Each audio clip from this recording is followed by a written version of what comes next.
gitu. Pak Kasur kalau nggak salah pernah berwasiat mungkin ya ke Kak Seto untuk agar Kak Seto tuh bisa jadi penerus lah.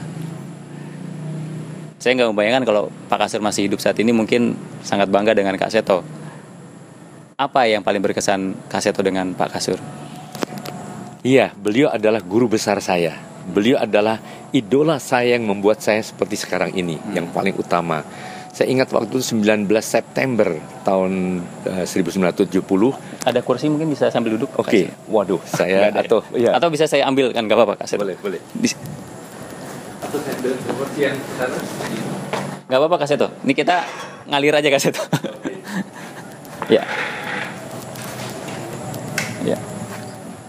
Tapi lighting cukup ya, Mas? Cukup kita kameranya cukup memadai. Hebat ya.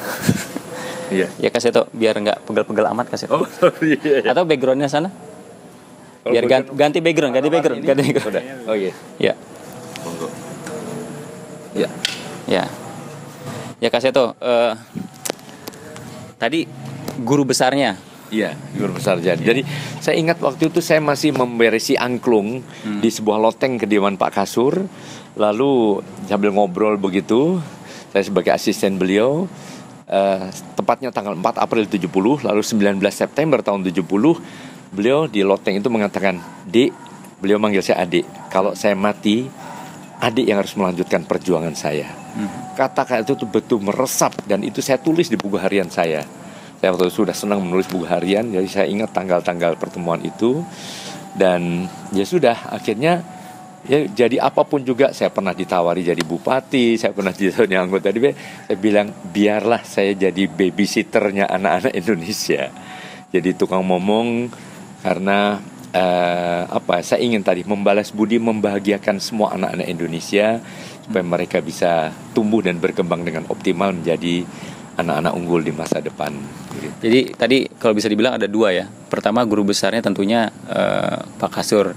Kemudian di keluarga, ternyata orang tua itu memberikan kesan yang sangat mendalam terhadap Kak Seto dalam akhirnya memilih profesi dan kontribusi seperti ini Kak Seto. Nah, sekarang kembali ke keluarga Kak Seto. Tentunya keluarga kan adalah bahan bakar yang beda lagi tuh Kak Seto. Iya. Tantangannya juga beda lagi untuk bisa terus berkiprah di dunia seperti ini. Bagaimana Kak Seto dengan itu?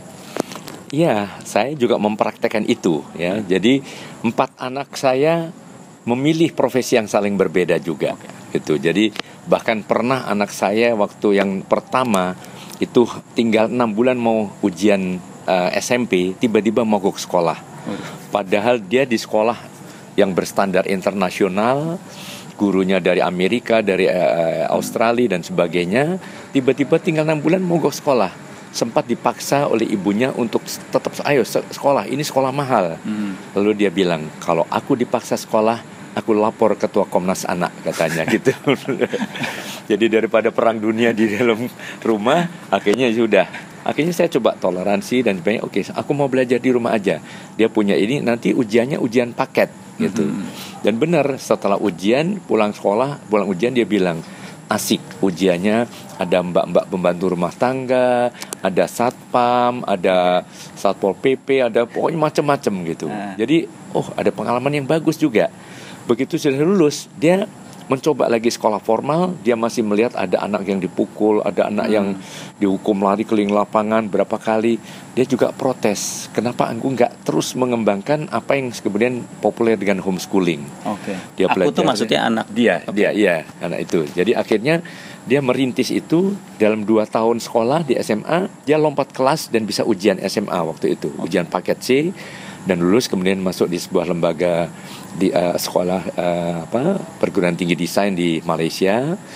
Kemudian dia yang kemudian merintis membuat homeschooling ini. Yang 10 tahun lalu itu. Iya, dalam sebuah bentuk seperti sekolah formal, hanya seminggu 3 kali, masuknya per hari hanya 3 jam.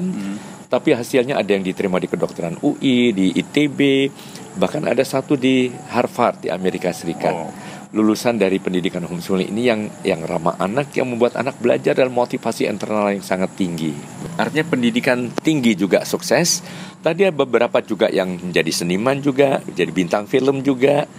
Bahkan anak saya ini dengan homeschooling juga sudah membidangi 2 film layar lebar bersama dengan Mas Rio Dewanto sebagai peran utama, juga di televisi dan sebagainya, tapi bisa juga mengembangkan bakatnya di bidang tari dan seterusnya. Dari 4 anak itu homeschooling semua ada atau? Iya, 4-4-nya kemudian homeschooling. Dan ya itu menghasilkan sesuatu yang anak jadi makin dekat dengan keluarga.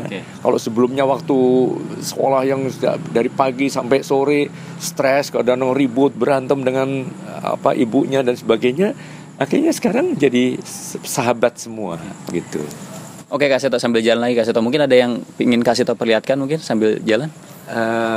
Ya. Memang hanya ini saja. Atau ya dah mungkin di dalam ruangan biar sana. relax aja Kak Seto. Mungkin ya di ruangan lain. Baik. Ya Kak Seto, sambil jalan Kak Seto. Tapi kan Kak Seto kalau untuk homeschooling itu kan tidak mudah juga Kak Seto. Artinya butuh orang tua yang Kak Seto. Kak Seto soalnya gurunya di rumah. Jadi homeschooling, katakanlah kalau Kak Seto punya anak 4, homeschooling Kak Seto, gurunya adalah Kak Seto dan beserta istri, kan Kak Seto tahu ilmunya Kak Seto. Nah ini bagaimana buat keluarga-keluarga di Indonesia lainnya yang pingin homeschooling, tapi kan orang tuanya juga perlu kapasitas tertentu Kak Seto. Itu bagaimana Kak Seto? Nah, mungkin pandangan ini yang sering dianggap sebagai pandangan yang keliru ya, karena ternyata kami sudah membentuk asosiasinya, namanya Asah Pena. Asosiasi Sekolah Rumah dan Pendidikan Alternatif. Nah, kami mengumpulkan justru pelaku-pelaku homeschooling, justru orang tua yang biasa. Sambil duduk. Kadang-kadang juga bukan sarjana pendidikan ataupun sarjana psikologi, tapi mereka menjadi guru-guru yang justru lebih profesional kadang-kadang dengan guru-guru sekolah formal. Karena intinya pendidikan ini kan dari hati kan, mendidik dengan hati, mendidik dengan kekuatan cinta. Banyak orang tua yang sangat tepat. Sehingga saya menyimpulkan banyak orang tua adalah guru yang alamiah sebetulnya. Artinya sejauh orang tua itu cukup rendah hati, mau belajar, mau bersahabat dengan putra putrinya, apalagi dengan internet sangat mudah, tinggal dibuka di www.bsnp.org dan sebagainya, itu sangat bisa mendapatkan informasi mengenai apa sebenarnya kurikulum kita ini. Bagaimana intinya, kemudian bagaimana memberikan kepada putra-putri tercinta dalam suasana yang lebih kreatif begitu, tidak teoritis. Nah, banyak anak-anak yang kemudian juga lulus sebagai pelaku homeschooling informal yang dididik oleh keluarga sendiri. Kalau kami kan sudah melembagakan, jadi sebuah lembaga, mereka juga datang ke sekolah dan sebagainya, tapi yang sangat ramah anak, yang tidak terlalu ketat, dan kemudian juga mengembangkan komunikasi dengan para orang tua di rumah masing-masing.